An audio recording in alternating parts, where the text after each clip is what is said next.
Alrighty guys, so like I said last video, I said I was going to go kill a bunch of worms, and yeah, I killed a bunch of worms.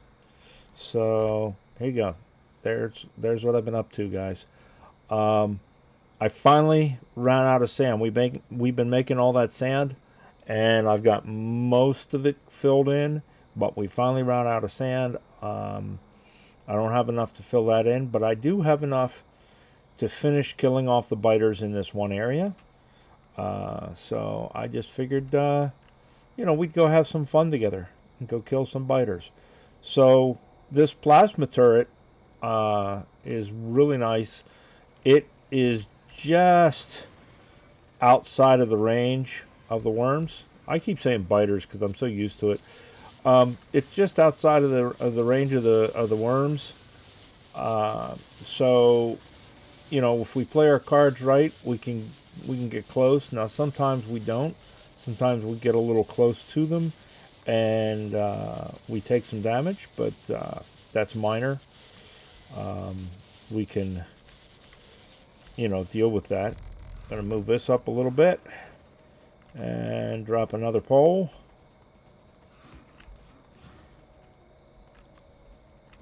And we're gonna drop some medium poles.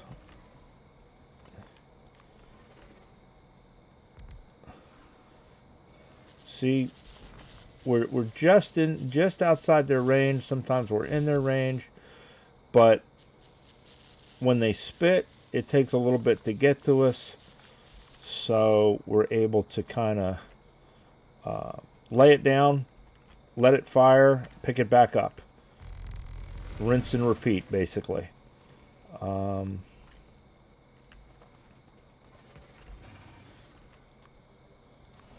And so once you hit that level of having these things, yeah, it's pretty easy at that point to clear worms.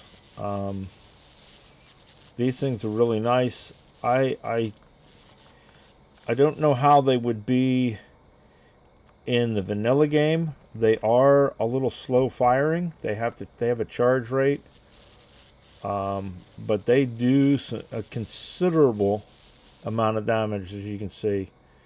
So they are nothing to sneeze at in that regard.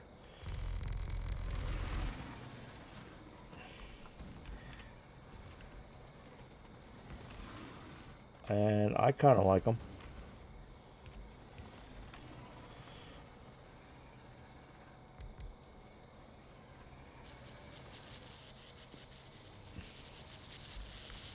I mean, they just two shots kill, even kill the behemoths, outright. The only downside to them, really, as far as Seablock goes, anyway, is that they do destroy the puffers, and they do destroy the oases. Oasi? The plural of it. They destroy all the oasis. Whatever the plural for oasis is. I'll have to look that up, I guess. So yeah, so they do that. See, so like I say, you can pick them up faster than the worms can shoot back at you, for the most part. And 2 hits kills every worm on the board. I've not run into anything larger than the behemoths in this particular mod, so there aren't, as far as I know, anything more than that. But what we're going to do is we're going to work our way up this first one.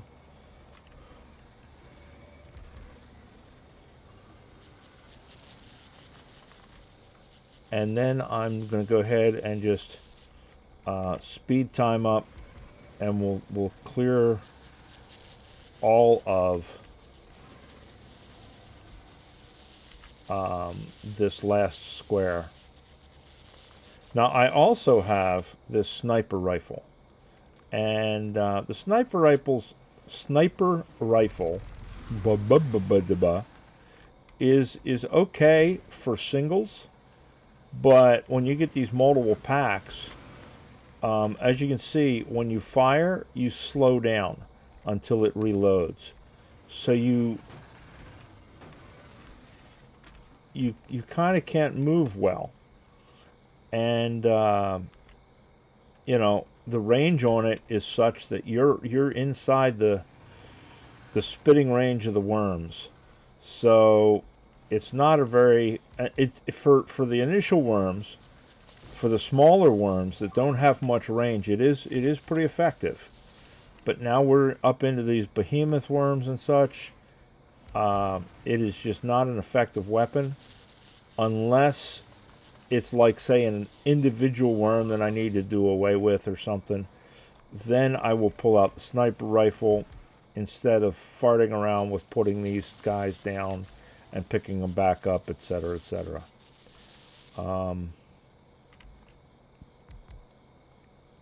Now, the other thing with these things, they don't have a 360-degree arc of fire. They only have about, what, 120 or so degree arc of fire, something like that, maybe. So, when you place them, you have to place them oriented so that they do what you want them to, in the direction you want them to go. And if the worms get around you, well, they may not be able to fire in the directions the worms are if they kind of go around you. So you have to just be aware. I don't know how they would do on, say, a wall defense. I guess on a wall defense, because the worms would really only be coming from the one direction, it wouldn't be so bad, but or one-ish direction. But I certainly wouldn't want to try and put them out in the middle of nowhere. You'd have to have multiples. You'd have to have them, one for each of the cardinal directions in order to have enough coverage. But we don't have any biters or spitters. All we have is worms. So we don't have to worry about anything coming after us. We just have to shoot the worms, which means we just have to overcome their range. And this thing does that just fine.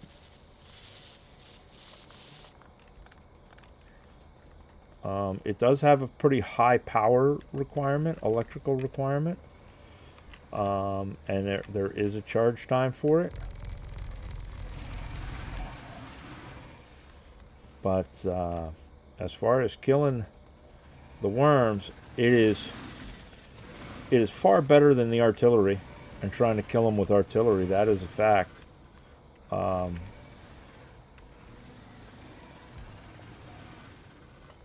Let's move down here a little bit off these guys. Now, it does cost me a few poles doing it this way.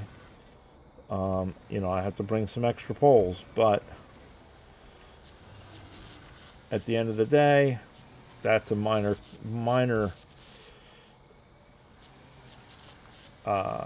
cost to pay, I think.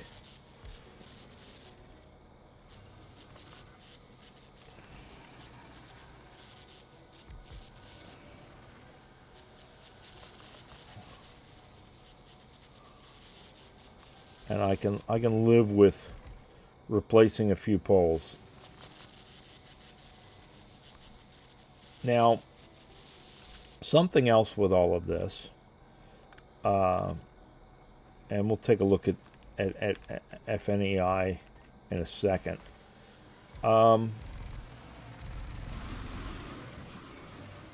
Is you do get, the old alien artifacts that you used to get in the vanilla game, and they are used in this game, but I question their usefulness. And I'll show you why in just a second. Let's finish this row up. We're almost done. So let's finish this row up, and then we'll look at FNEI, and I will show you why I kind of question the usefulness of the artifacts. Now, you do need them, because you need them to build these turrets, for one thing. But again, I'm only using, right now, 2 turrets. Now, I will admit, I have lost a couple of turrets, so I've had to build more. So I think I've built maybe a total of 6 or 8 turrets, all told. And the alien artifact portion of the cost of that, in terms of having to rebuild them versus what these things do, is pretty minor. And the truth is, the reason I lose them is because I push my luck on where I place them. I'm putting them down and picking them up. If I stay outside the firing range of the worms, I would never lose any of them. But it would take me far longer to get all the way through this, because I would be, being overly cautious. And anybody that has seen me play for any length of time knows I am not necessarily the most overly cautious when it comes to battling the local flora and fauna.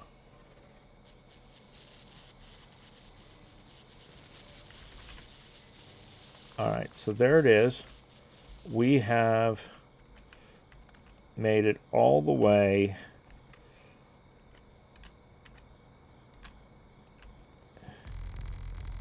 up on this first one, right? And what I'll do is we'll pull down the lines, we'll go across, and we'll do the next one. And we're going to do that, like I say, I'm going to just speed that up and do it. But let's take a look real quick at FNEI, okay? And we'll look at the alien artifacts. So the red alien artifact for usage, and you can actually eventually make these, is the battery, the power armor, the shield, the reactor, and the personal defense laser. And you can craft them. It takes the small artifact, which takes pre-artifact, which takes all this stuff, or I can go out and kill worms and just pick them up. And I have laughable amounts of them at this point. So this one, it's also for the battery. It's also for the armor, the shield, the reactor. Every one of these really just seems to do something with your armor. It doesn't really give us anything else. It's all stuff that goes in the armor, and that's it. So other than the fact of them being a byproduct of killing the worms, which is a byproduct of needing more land, I don't know that these are worth anything. I mean, yes, they give us the better stuff, like this one would give us the night vision goggles and portable solar panels. But once you've got enough for your suit, how many more do you need? So this is the plasma turrets that you need the one for. Mark 1, Mark 2, what have you. But that's really kind of all they provide for you. So I don't know that they're something that, after you have what you need, is it worth going around and collecting all of them up? Now, I have been collecting them up, and of course I've been collecting the puffers and what have you. But at some point,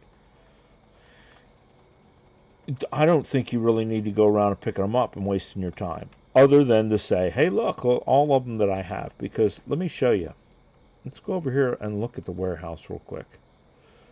I have 56,000 of the purple ones, of the light purple ones. I've got 1,000 of each of the other ones, plus whatever I'll end up picking up from having cleared all of this. So I don't know. I don't know that they're all that valuable. So now what I'm doing is I'm measuring. So we came up here, and that's all the farther over we could shoot. So then if we make a mental note that it kind of lines up with that tower, we can go over here, and we can kind of line up with the tower again.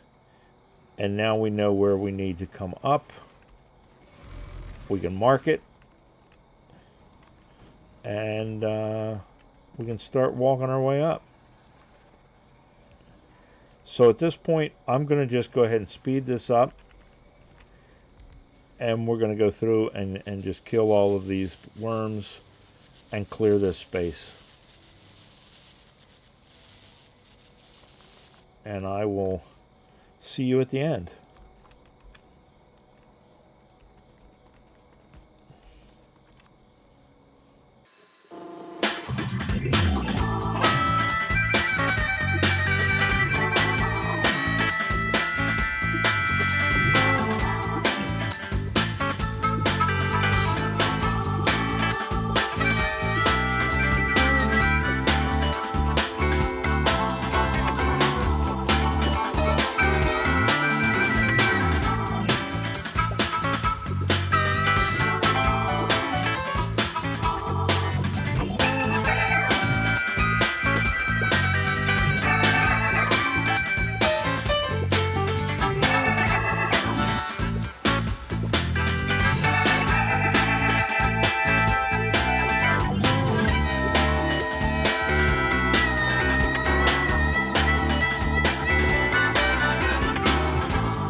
All right, guys. So there it is. We have cleared that whole area.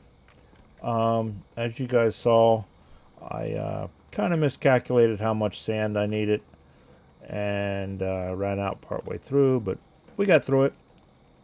Now, one thing with this to keep in mind, no matter how invincible these plasma turrets make you feel, always carry fish and always save, because one screw up, man, and these behemoths, you get hit by one of them and it's game over pretty quickly. So there we go. Now I just have to wait for my sand to build up, and I can fill in these two areas, and then we can just reproduce the tracks up here, and we can keep going. Now, I've been thinking about what I want to do with this, because I wanted to expand just to be able to kill biters, because we still have land down here. Not biters, but worms. We still have land down here. We can still expand and stuff, but I got bored with not being able to kill these guys, or not being able to kill these guys, because I mean I can kill them anytime, but not doing it. So I got it out of my system. We got this area cleared out. Now what are we going to do with it? And I'm not sure, but what I'm thinking about, we're going to expand our slag production. We're going to expand our mud washing production. Those we know we're going to do. And in order to expand slag production, we're going to have to really expand our power production. So what I may do, once we get these squares in for the railroads, is I might dedicate one of them, one entire square, to nothing but making fuel and making power. We just may do green algae and power plants in one whole square, or close to it, because with the exception of the slag coming in, these are pretty self-sustaining. You just have to have the slag to make the mineralized water or whatever it is, and to make the CO2, you make it on site with just the production from the green. So it's only going to take slag coming in. So we could actually make a fairly large, mostly self-sustaining power plant up here in one of these squares. And then in the other square, we can do mud washing and electrolyzing for slag on like absolutely huge scales. So I'm thinking that's what we might do. We might make one square fuel and power plant, and one square slag and mud washing, and just go crazy with it. I mean, why not, right? So there we go from there. That's what we may do up here. I'm going to fill this in off camera. And then the next thing we're going to do is we are going to get these trains, run, and put our metals into our system. And then after that, I think we're going to just go absolutely crazy and make a huge fuel and power plant, and make a huge slag and mud washing plant. Let me go, let me know what you guys think. I don't know, whatever. But that's what I think I'm going to do. All right, so that's it for this episode, and I will talk to you guys later. Take care. Bye.